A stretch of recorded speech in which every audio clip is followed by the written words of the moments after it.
Hello friends, I am doctor जय। आज हम बात करेंगे ईस्ट यूरोपियन कंट्रीज़ के बारे में। जी हाँ दोस्तों, MBBS abroad east European country में, यानी कि सबसे फेवरेट प्लेस डेस्टिनेशन के बारे में बात करें तो बहुत ही प्यारे प्यारे वहाँ पे डेस्टिनेशंस हैं। वहाँ से आपको यहाँ आने का मन ही नहीं करेगा। लेकिन दोस्तों, एमबीबीएस अब्रोड हम पढ़ाई के लिए जाते हैं, घूमने के लिए नहीं। फिर भी काफ़ी सारे लोग वहाँ पे एमबीबीएस करने के लिए जाते हैं और वहाँ से काफ़ी सारे लोग एमबीबीएस करके भी यहाँ कंट्री में आए हुए हैं। हमने उन सब से मिलने के बाद, सलाह मशवरा करने के बाद, काफ़ी सारी बात करने के बाद काफ़ी सारी चीज़ें हमने सीखी है, जानी है, समझी है।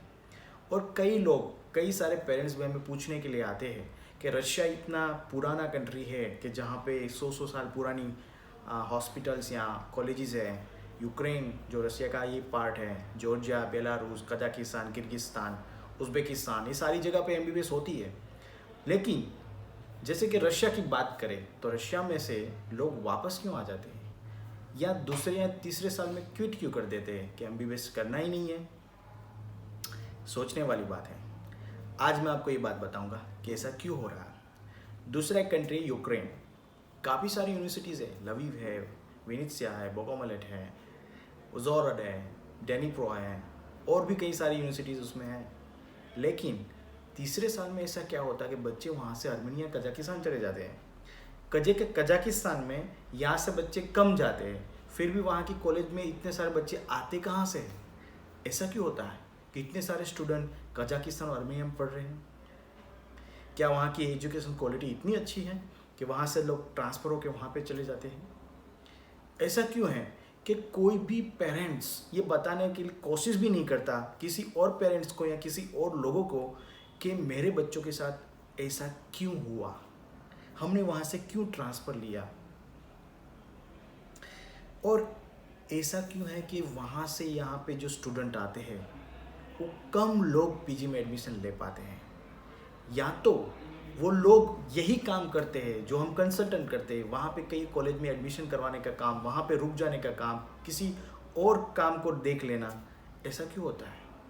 क्या हम अपने बच्चों को एमबीबीएस अब्रोड के लिए, यानी कि एमबीबीएस या डॉक्टर बनाने के लिए भेज रहे हैं, या कोई और काम के लिए? इतने सारे लोग एमबीबीएस के लिए जा रहे हैं, लेकिन उसमें से आउटपुट क्यों नहीं आ रहा? यहाँ आके कोई लोग एमसीए भी क्लियर कर देते हैं, उसके बाद क्या?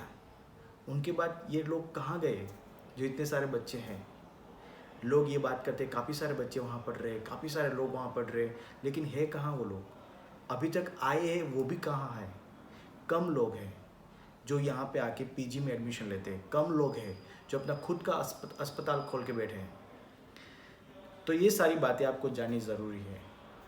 तो इस वीडियो को पूरे ध्यान से देखिएगा, ये ऐसा क्यों हो रहा। फर्स्ट, मैं आपको बताना चाहता हूँ रशिया के बारे में। रशिया के अंदर ऐसा इसलिए हो रहा है कि रशिया अपनी लैंग्वेज को छोड़ नहीं रहा। लोकल लैंग्वेज में लोग वहाँ पे पढ़ाने के लिए और वहाँ पे लोकल लैंग्वेज में पेशेंट दिखाने के लिए हमारे बच्चों के सामने आते हैं। और यही चीज़ है, कई सारी कॉलेजेस अपने पास इंग्लिश मीडियम की फैकल्टीज़ ना होने की वजह से इंडियन स्टूडेंट को रशियन लैंग्वेज में थियरी तो पढ़ा देते हैं, लेकिन रशियन लैंग्वेज में क्लिनिकल वर्क्स जो होता है, प्रैक्टिकल्स जो होता है, वो रशियन लैंग्वेज में सिखाने के लिए मजबूर कर देते हैं। तो काफ़ी सारे बच्चे ये वहाँ से क्विट होना शुरू हो जाता है। और क्लिनिकली वो मानते हैं कि अगर यहाँ के बच्चे यहाँ की लोकल लैंग्वेज बोलेंगे यहाँ से, तो ही उसको पेशेंट मिलने वाले हैं, तो ही वो पेशेंट को देख पाएंगे। तो उनको ये मजबूर किया जाता है कि आप लोकल लैंग्वेज में ही सीखें, लोकल लैंग्वेज में ही पेशेंट को देखें। और जब बच्चे यहाँ पे आते हैं तो वो इतना सीख के नहीं आते हैं, इतना उसके पास क्लिनिकल वर्क्स नहीं किया होता है, तो यहाँ आके एमसीए की एग्ज़ाम तो पास कर देते, लेकिन प्रैक्टिस करने में असफल हो जाते हैं। और हम डॉक्टर इसलिए बनाते हैं कि वो अच्छा सफल डॉक्टर बने, सक्सेसफुल डॉक्टर बने, सक्सेसफुल प्रैक्टिस करें। और सक्सेसफुल प्रैक्टिस के लिए उनको चाहिए कि वहाँ पे ज़्यादा से ज़्यादा पेशेंट को देखना, ज़्यादा से ज़्यादा प्रैक्टिकल में ध्यान देना। लेकिन प्रैक्टिकल तब होगा ना जब वहाँ पे इतनी पॉपुलेशन होगी, प्रैक्टिकल तब होगा जब वहाँ से वो कुछ सीख के आएगा। तो यहाँ आके वो प्रैक्टिकल सीखेगा तो उसका टाइम ही बर्बाद होगा। तो ऐसी कंट्री सिलेक्ट करने पहले आपको 100 बार सोचना होगा कि ऐसा मेरे साथ तो नहीं होगा। दूसरी कंट्री के बारे में बात करता हूँ, यूक्रेन। हम लोगों ने भी पहले काफ़ी सारे बच्चों को यूक्रेन भेजा, वो बच्चों का भी एक फीडबैक है और जो बच्चे यहाँ आ चुके हैं उसका भी एक फीडबैक है। और आपने देखा कि थर्ड ईयर में क्यों ट्रांसफ़र हो रहा, मैंने पहले ही बताया, ट्रांसफ़र वहाँ से लोग इसलिए ले रहे हैं, आपको और मुझे ये मानना होगा कि यहाँ से बच्चे जो एमबीबीएस करने के लिए जाते हैं उनका लेवल इतना नहीं होता है कि वो लोग वो कम्पीट कर पाए वो लेवल को एमबीबीएस के। तो पहले शुरुआत में तो 1-2 सालों अपनी पढ़ाई आगे बढ़ाते हैं, लेकिन थर्ड ईयर के अंदर वहाँ पे एक क्रॉक करके एग्ज़ाम लिया जाता है, वो थर्ड ईयर में और 6th ईयर में वो क्रॉक को क्रैक नहीं कर पाते और उसकी वजह से उनको पूरा साल बर्बाद ना हो इसलिए वो लोग वहाँ से अर्मेनिया, जहाँ पे ऐसी कोई एग्ज़ाम नहीं होती, या तो कजाकिस्तान, जहाँ पे पढ़ाई के नाम पे सिर्फ बच्चों को आगे ही पुश किया जाता है, वहाँ पे वो ट्रांसफ़र ले लेते हैं। और ये कड़वी सच्चाई है।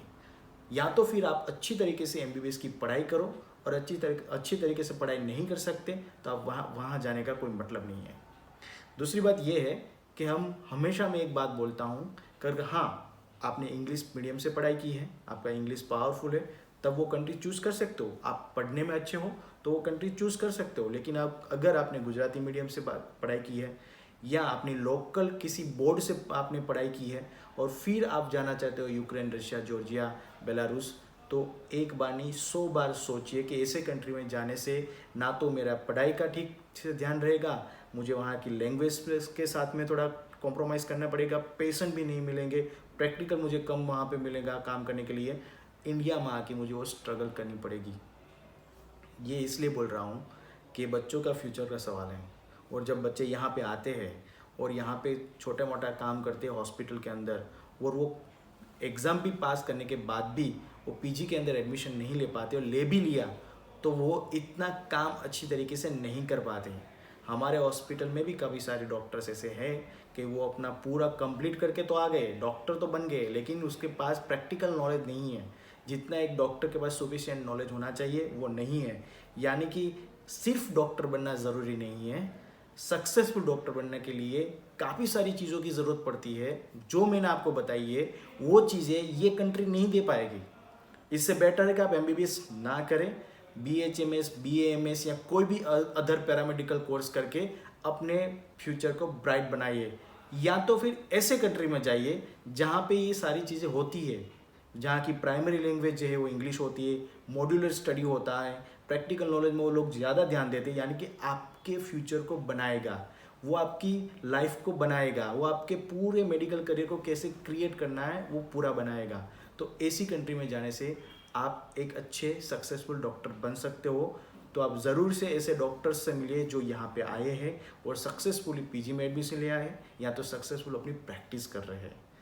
एक बार फिर से सोचिएगा इसके बारे में, और कोई अधिक जानकारी चाहिए तो हमारा कांटेक्ट भी कर सकते हैं। नीचे आपको हमारा नंबर दिया गया है, कांटेक्ट अस एंड जो भी हो हमें इन्फॉर्म कर सकते हैं। Thank you so much.